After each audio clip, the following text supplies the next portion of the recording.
There is only one perfect solution, but there are clues that will try to trick our team. Hello there, everyone. My name is Crazy Caleb, and today we're going to be taking a look at the assorted arrangement. So this is the way the module looks. It's got a series of different icons that can include a series of from wine glass, candy cane, saxophone, trumpet, uh, bomb, a peanut, or a chip bag. It sort of looks like an amogus. So now, what we're going to be doing is we're going to be taking a look at this little 2x2 representation of different symbols here. And what we need to do is we need to find this in this assorted arrangement table down here below. And what we're going to do is we're simply going to find it, and then we're going to input it into the module. Now, let's figure it out. So we have a banana, hello blend. We have a peanut, and a bomb. Now, the important thing to note with this guy is this arrangement in this big table here is not rotated at all, so we don't have to worry about that. What we simply need to do is we simply need to find the symbols in their exact positions and a 2x2 grid. As simple as that. So let's take a look. Let's take a look for these two peanuts. The two peanuts is really going to help us get what we're looking for. So normally I start on the left side. There's no real way of actually doing this proficiently. It's just finding a needle in a haystack, similar to many waffles. But the submission part of it is actually pretty cool. Looking for top right and bottom left. Top right and bottom left. Top right and bottom left. And right here we have the banana and the bomb, and we have the peanuts in the top right and bottom left, which corresponds to this exact position. So now, the interesting part of this module is how exactly do we submit this? So make sure to note that every selection in the table is unique. There will never be any duplicate answers that you have in this table, just to make sure that there is nothing unique about it. So what we're going to do is we're going to submit the row and column of the point that lies between all four items shown. The top left is alpha 1. So what you essentially want to do is simply want to get the starting position to the top left. So we want to get the position that begins at the top left. So this is currently where we're at. We want to get that to this banana over here. How exactly do we do that? So each display also acts as a button with a different function. The top left button cycles your letter component of the coordinate through the alphabet, which is your column, so A, B, C, D, E, F, and so on and so forth. The top right submits your current coordinate, so we don't want to do that quite yet, because if we submit it, Nice guess, that'll but give that us a is strike. not the answer, I'm afraid. And then if an incorrect answer is submitted, then a strike was incurred, and it will reset back to alpha 1.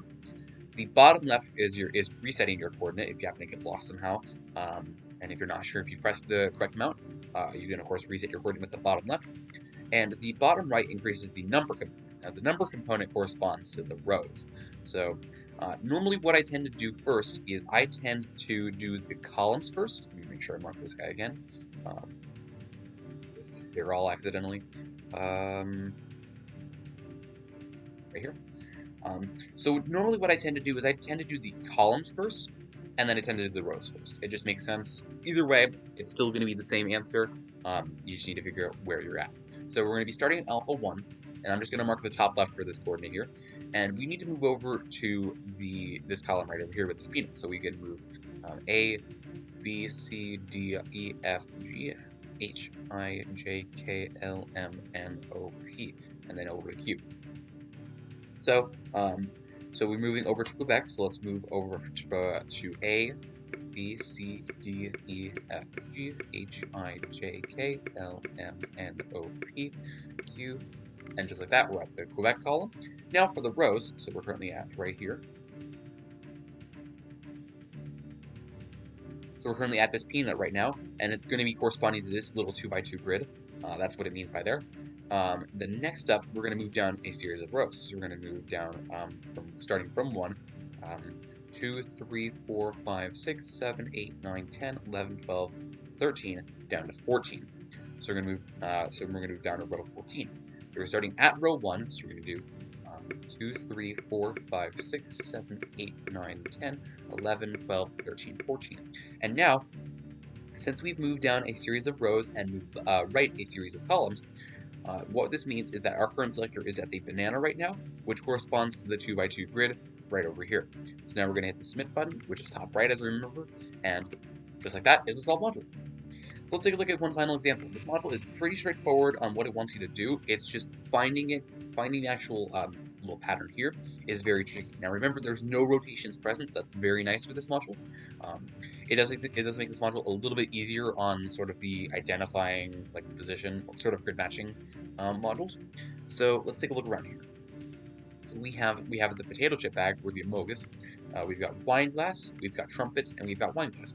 So our key is going to be the 2 wine glasses on the right side here. That's going to help us find it out. Now we do have two wine glasses right here. We have a peanut and a candy cane, which is not what we're looking for. Let's take a look around. So we need 2 wine glasses, an amogus, and a trumpet.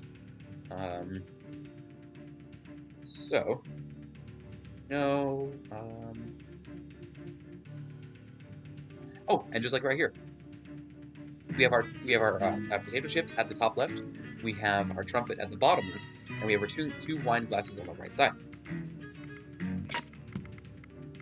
This means that we found our area that we're going to be submitting, and the nice thing is that actually we're not going to be interacting with the row coordinate at all, because it's simply at the top row. So we're simply going to leave the row alone, and we're going to interact with the columns. So starting from over here, alpha, so we have A, B, C, D, E, F, G, H, I, J, K, L, M, N, O, P, Q, R. R will be our current column that we're going to submit, so we're going to hit top left until we get to R. So A, B, C, D, E, F, G, H, I, J, K, L, M, N, O, P, Q, R. Okay, and now that we've hit the top left corner of this little bit here, which marks and represents the 2x2 right here. Now that we've hit our coordinate, we're simply going to hit top right to submit the module. And just like that is the solved module.